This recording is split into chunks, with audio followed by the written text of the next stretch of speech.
I'd like to welcome you to another episode of Mission Matters. My name is Adam Torres, and today we are in Art Basel 2025. It is the inaugural event for Mission Matters, making it here. Not my first time to Art Basel, but been here a couple times, but this is the first recording that we'll be doing, and we were so fortunate to be able to do it at the Moore Club in Miami, a beautiful, beautiful location. And I have a return guest coming back on the show. For the long-term viewers and listeners, I'm sure you remember this one. So we had Niddy back. I'm going to get into the intro, and then let's have some fun. All right, so the guest again, we have Niddy back. So Nadab Akhtar, the founder and managing partner of eXcite Capital, a quantum-inspired investment firm applying physics-based AI to dynamic market strategy. With over 15 years of experience as an entrepreneur and investment banker, Niddy leads eXcite Capital's formation, trading architecture, and regulatory strategy.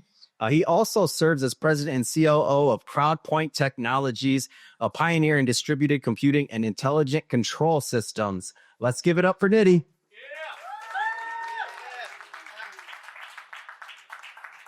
All right, Niddy. So we're back, man. Thank you for having us out. Great times. I would thank you so much for taking the flight over to Miami. Good to see you again and spend time this evening. My Art Basel story. The first time I came here, I was kind of wondering. I'm like, all right, so this is what happens. Everybody from LA takes the traffic from LA and we bring it to Miami. Like, that's the goal, to see how long it could take to go to South Beach, right? I think goal was accomplished very, very well.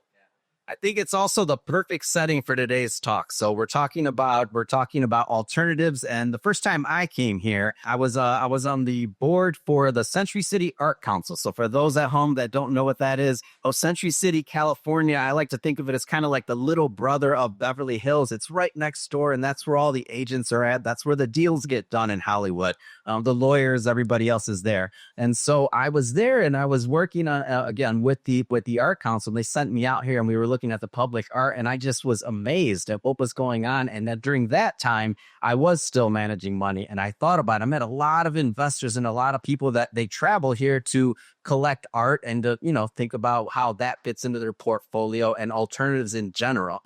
Where did the Art Basel thing, how did all that start for you? My first Art Basel experience was about 10 years ago when I was a investment banking professional at a firm called Nexus Health Capital. And so I started as an intern at that firm when I was still in college at Baylor University. And I ended as chief operating officer. And one of my tasks when I first moved to Miami in 2015, when I first moved to Miami, was hosting our star client for the year, which was a physician that ran a emergency medicine practice management firm based in Houston, Texas, which is where I was born, by the way. And I invited him tonight, but he's coming to one of our other events for eXcite tomorrow evening. My job was hosting Jeremy and his wife, Caroline. It was the wow that I showed them a good time because they had come to Miami a few times prior, but never to Art Basel. And so I wowed them and showed them a great experience, all that, which I did very, very well. We ended up selling his firm for about $250 million. That's a good Art Basel experience. It was a very good Art Basel experience. By the way, single physician owner, right, of a massive, massive firm. So we had a very good exit for him. He's very happy with me. That would be, by the way, a very good endorser for anyone looking into investing in eXcite. So taking it further and thinking about this concept of alternative investments, maybe kind of start there a little bit and where you started thinking about alternatives, and maybe go into how you founded and why you founded eXcite Capital. But let's start with alternatives in general.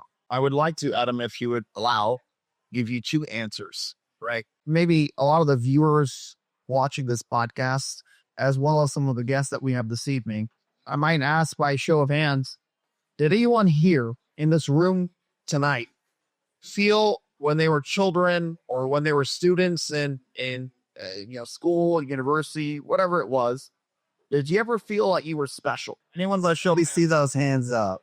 Striking that no one felt that they were special. All right, there's a few people that felt they were special. Bartenders, what? Does special education count? Special education count, that by the way. Yeah. So 19. All right. 2 hands up there. I gotta tell you that I was one of those people that felt that I was special.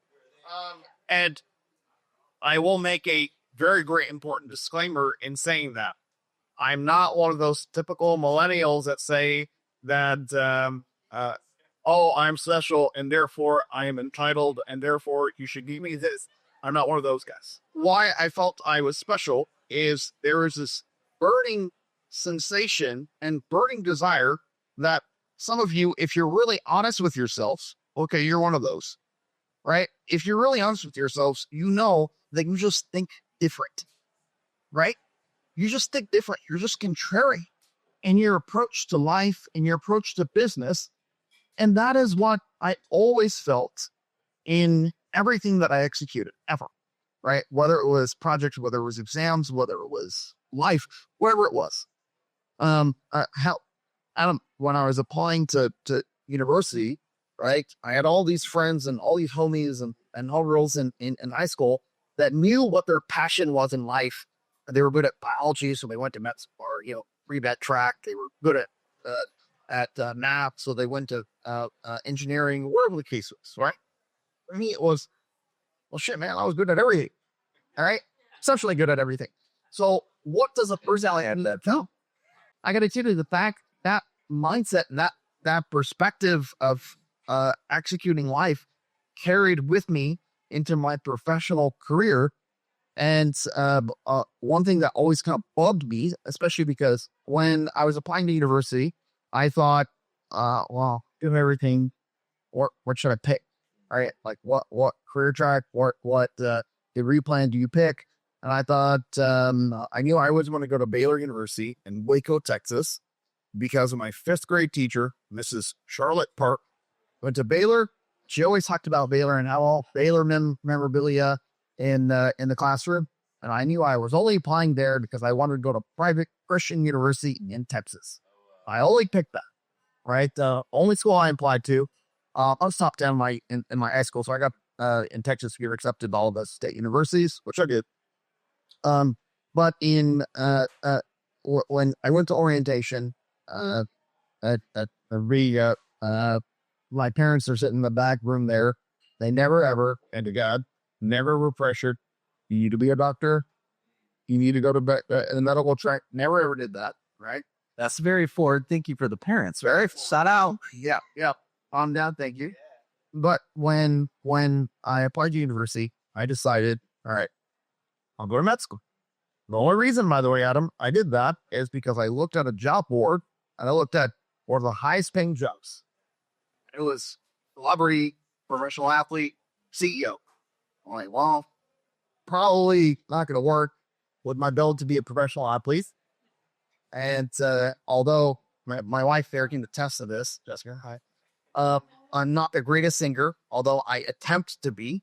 I crush it at karaoke and lip syncing.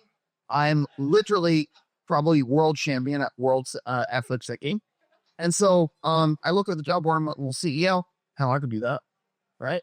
But I thought in order to be a CEO, you gotta have capital, you gotta have you gotta have some dough in order to play in the big leagues. And so I thought, well, number 4 or number 5, whatever number it was, is surgery. And out of surgeon category, I picked brain surgery. Like, that's the one. I can do that, right? So when I went to university, I double majored. I did chemistry and finance.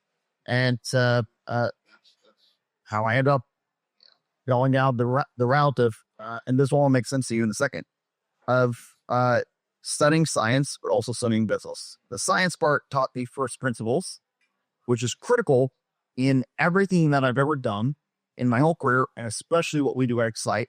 And the finance career, which all of my finance classes were my blow-off classes. Like, I literally didn't go to class because the finance professors were like, "We'll show up for the exam." I did that. Right?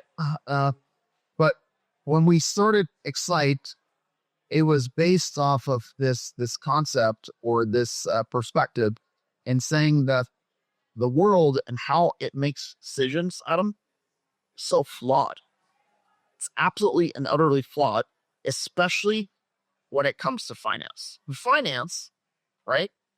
what the typical approach to solving problems or coming up with the quote unquote innovative investment strategy is to say that we're going to take an innovative approach to averaging and looking at what happened yesterday. We're just going to be better, faster, smarter in interpreting what happened yesterday or happened in headlines today. And that's what's going to be our execution strategy and running some type of creative or unique investment strategy. I got to tell you, if you really think about it, and if you're really honest, you know in your heart that is a flawed approach. It's kind of status quo, right? It is. That's not status quo. And if enough people accept it and it becomes, the norm, right?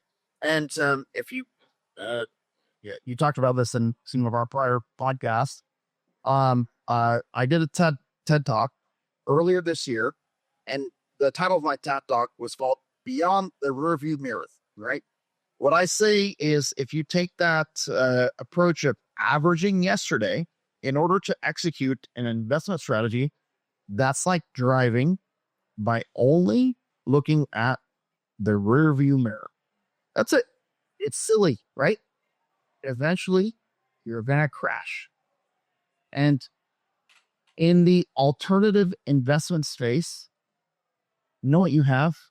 And what's so intertwined with what Art Basel here in the wonderful city of Miami represents is you get to be creative. Yeah. That's what alternative investments allow. That's what we have at eXcite, is we get to bring this fundamental, by the way, very logical approach of being first principles oriented, as well as creative, as well as sensical. And that's what we have at eXcite. So if we break this down in simplest terms for maybe those that maybe have finance backgrounds, some that don't, like in simple terms, what would you say would be maybe some of the competitive advantages or exactly what you do, like what you're looking at? So, Adam, I love that question. I want to hit it in a really simple to take away analogy. What we have at eXcite, Adam didn't say this, but if you read our deck and you have the screens that are around you, or you talk to any of my partners that are at the table with you or here in this room, you'll hear the terms, we're quantum computing driven, we're quantum century artificial intelligence, and you'll hear a couple buzzwords, artificial intelligence or quantum computing, right? And the pragmatist in you is going to say, well, these guys are just using fancy fucking buzzwords in order to sound unique and present a attractive marketing opportunity in order to take advantage of Art Basel. Yeah. Well, you're not those people, right? And I want to underscore to you, Adam, as well as our listeners and the people in this room, is what we built at eXcite. When I say quantum century intelligence, here's a really simple takeaway. Forget the words quantum, forget the word AI. What I want to tell you is if it's December 2nd or 3rd, whatever the date is, 2025. Anyone who pays attention to social media, to the news, has heard about artificial intelligence, has heard about quantum computing in one way or another.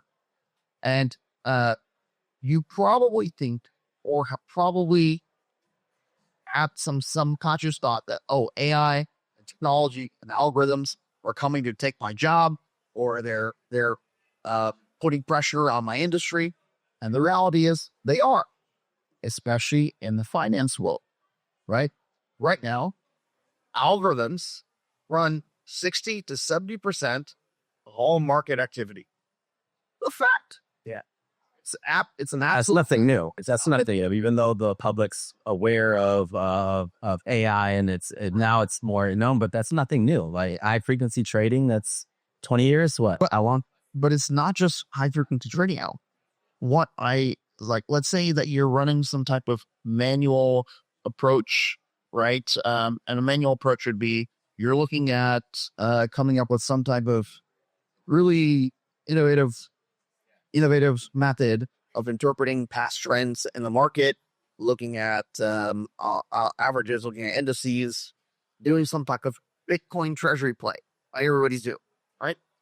You are still probably using, or you should probably be using, some type of artificial intelligence, right?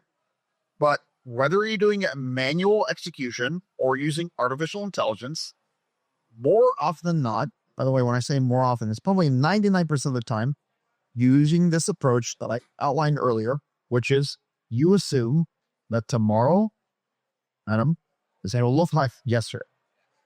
Rooting miracle. It's common, right? Like it's very common. That's what it's built on. It's very common. And by the way, in many aspects of life, not just finance, but when you look at finance and you look at markets, markets are not just these closed loop systems where you can make one trade and you can execute this and that, execute a strategy, and that's it. And there's no other macro effects. Markets are like an energy system or like an organism, right? And so when you have an organism, you have to think of it like a living biological creature, right?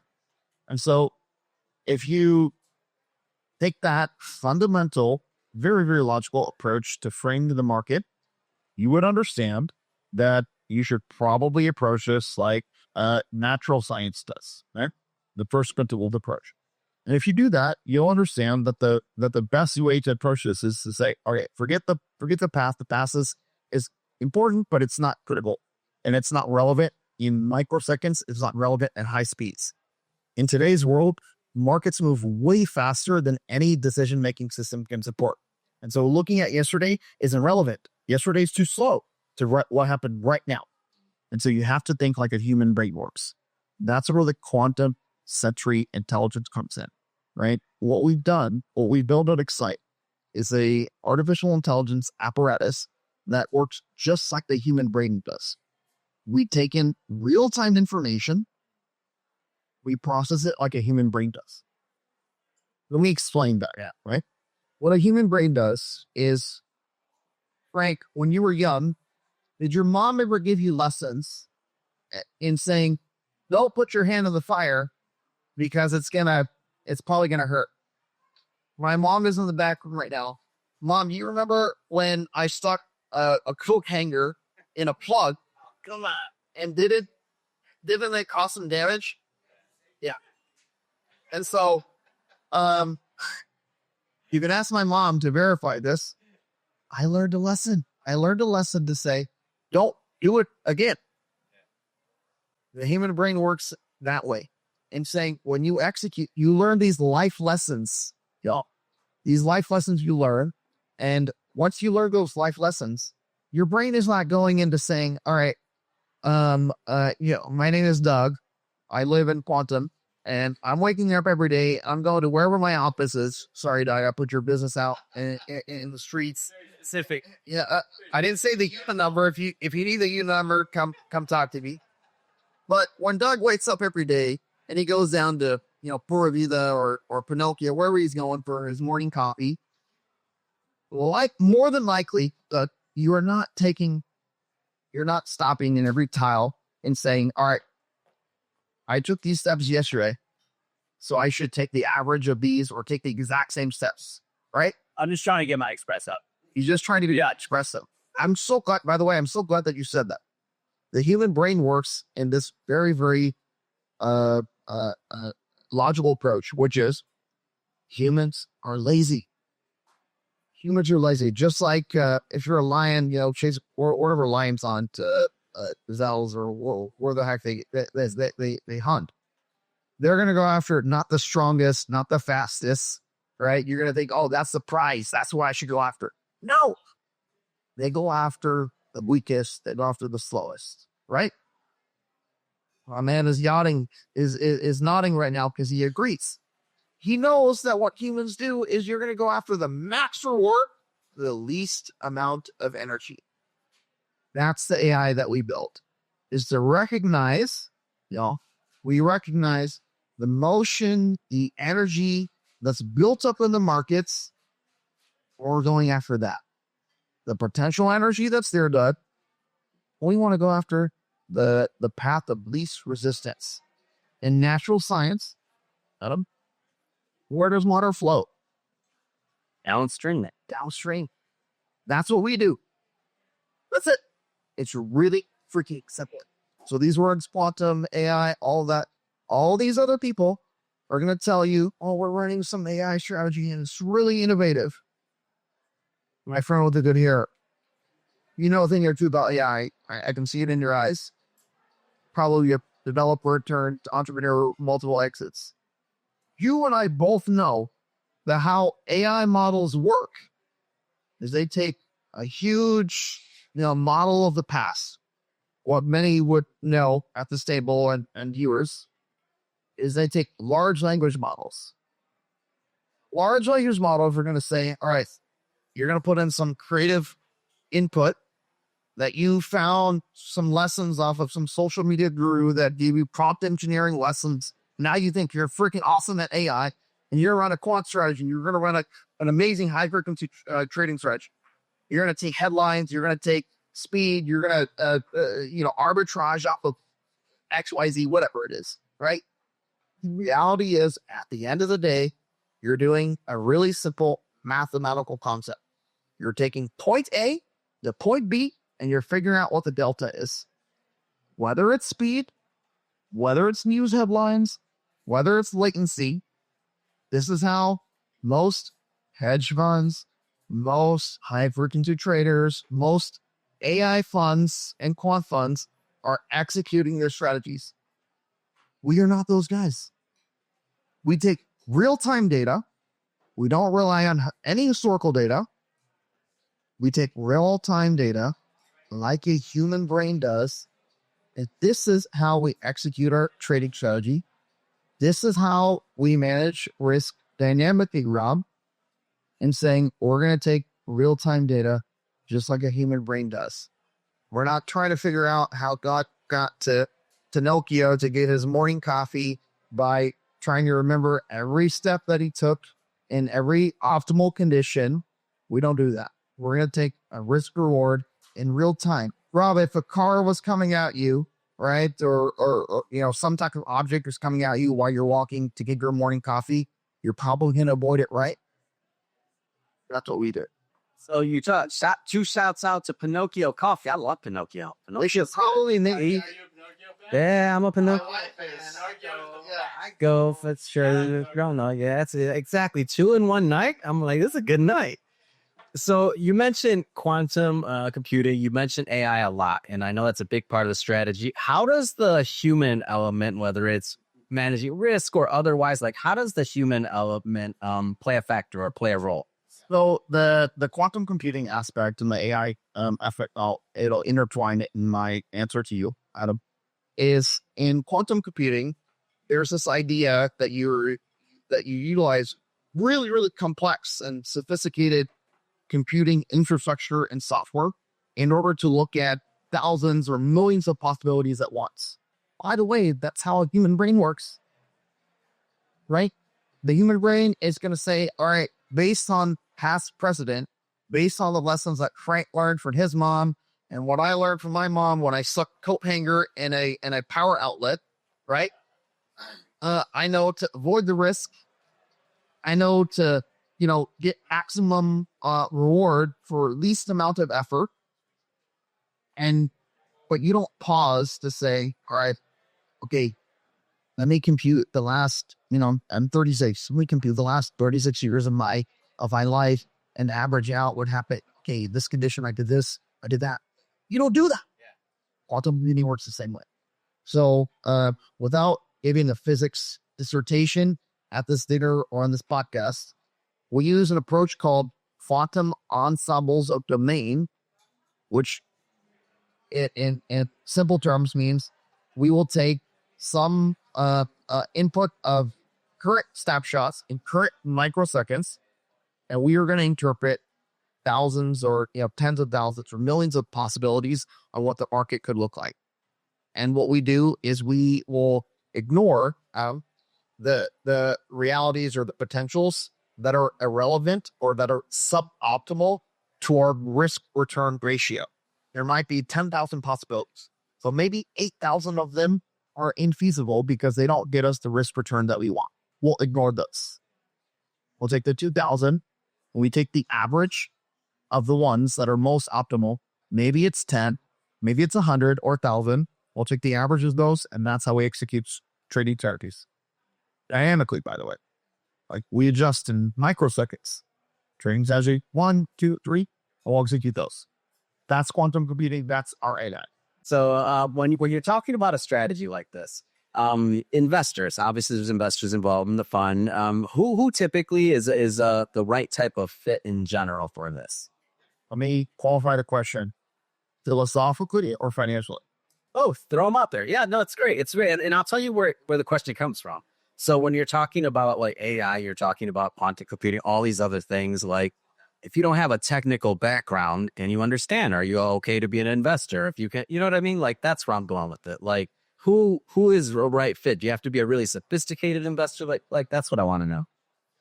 I love that you have asked that question, and especially with those qualifications, you do not have to be a sophisticated investor that understands quantum computing or understands artificial intelligence. That's the release. Yes, if you understand risk and return, you are our investor. Now, we are looking for investors that, number one, do understand that this is a first-time fund. It's a innovative technology, all that. We're looking for investors that align with us and say, I'm ready to put in the minimum amount, which is $1 million. All right. We're looking for those people. Typically, those are people that have done exits, people that, may run single family offices, may run other investment funds. We are, Adam, a 100% onshore fund, right? And so we don't, a lot of other funds, they have like foreign investors, some master readers, all that stuff. We're not. We're regulated. We're U.S. We're here, and we take credit investors that meet our qualifications. But you don't need to understand that. Look, you know your risk return. You know that you want to be part of a innovative approach, and you understand that. Forget all the tech, forget all the fancy stuff that we talked about here. If you understand one fundamental problem in the markets, which is the markets are so inundated with algorithmic trading. This is key. If you understand the markets are flooded with that, it is no longer one strategy versus the other. What you have right now is algorithm versus algorithm. And if you know that, you will understand deeply that the technology and the funds in whom you should invest are the ones that are not relying on that rear view mirror. They're not the ones looking at yesterday in order to execute some innovative strategy. They're the ones who understand that if you want to be competitive in the markets today, you need to look at and pay attention to the real world in real time. That's it. Fundamental, period. That's it. Whether it's us or the other people doing stuff like us, by the way, there are very few. That's it. Thank you, Adam and Niddy, for all you guys have. Appreciate it. Thank you guys.